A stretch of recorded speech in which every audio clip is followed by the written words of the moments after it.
Bonjour et bienvenue sur la chaîne. Mort de Grant Wahl, journaliste américain, pendant Pays-Bas-Argentine. Figure célèbre du sport américain, le journaliste de 48 ans est décédé d'une crise cardiaque à la fin de la rencontre entre l'Argentine et les Pays-Bas au mondial. Après avoir été arrêté pour avoir porté ce t-shirt au Qatar, le journaliste américain Grant Wahl avait finalement pu travailler en l'arborant lors du match États-Unis-Pays de Galles, le 21 novembre. Coupe du Monde, au centre de l'attention en tout début de tournoi suite à sa courte détention par le personnel de sécurité de la Coupe du Monde au Qatar, un journaliste sportif américain très connu est décédé ce vendredi 9 décembre à Doha, ont annoncé son épouse et la Fédération américaine de football.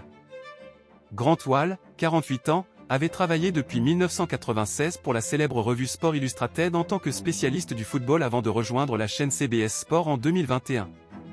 Son décès est survenu alors qu'il assurait la couverture du quart de finale entre l'Argentine et les Pays-Bas. Selon la radio américaine NPR, il s'est effondré dans la tribune de presse alors que le match tirait à sa fin. Il s'est senti mal dans la tribune de presse du stade Lusail, a aussi précisé un porte-parole du comité suprême d'organisation. Il a immédiatement reçu un traitement médical d'urgence, qui s'est poursuivi lors de son transfert en ambulance vers l'hôpital Général Ahmad, à Doha. Pour le quotidien américain The Wall Street Journal, Grant Wahl a semble-t-il succombé à un malaise cardiaque. Cette figure du journalisme américain détonnait au pays du soccer, où il a notamment assuré la couverture de 8 Coupes du Monde masculines consécutivement et écrit un ouvrage sur David Beckham. Il était marié au Dr Céline Goundé, une spécialiste reconnue des maladies infectieuses, apparue plusieurs fois à la télévision pendant la pandémie de Covid-19. Je suis tellement reconnaissante du soutien de la famille de football de mon mari Grant Wahl et de tant d'amis qui m'ont tendu la main ce soir. Je suis complètement sous le choc, a-t-elle tweeté, après un message de condoléances de la Fédération américaine de football. Les fans de football et de journalisme de la plus grande qualité savaient que l'on pouvait compter sur Grant pour offrir des histoires perspicaces et palpitantes au sujet de ce sport et ses plus grands protagonistes, équipes, joueurs, entraîneurs et toutes ces personnes qui font du football un sport à part, a notamment écrit US Soccer sur son compte Twitter. Grant avait fait du football l'œuvre de sa vie et nous sommes dévastés que sa brillante plume et lui ne soient plus parmi nous, a également souligné avec tristesse la Fédération américaine dans ce communiqué. Stress et arrestation. Avant ce qui semble être une crise cardiaque, le journaliste avait indiqué il y a quelques jours aux abonnés de sa lettre d'information en ligne s'être rendu dans une clinique du centre des médias au Qatar, et ils ont dit que j'avais probablement une bronchite. Mon corps finit par me lâcher.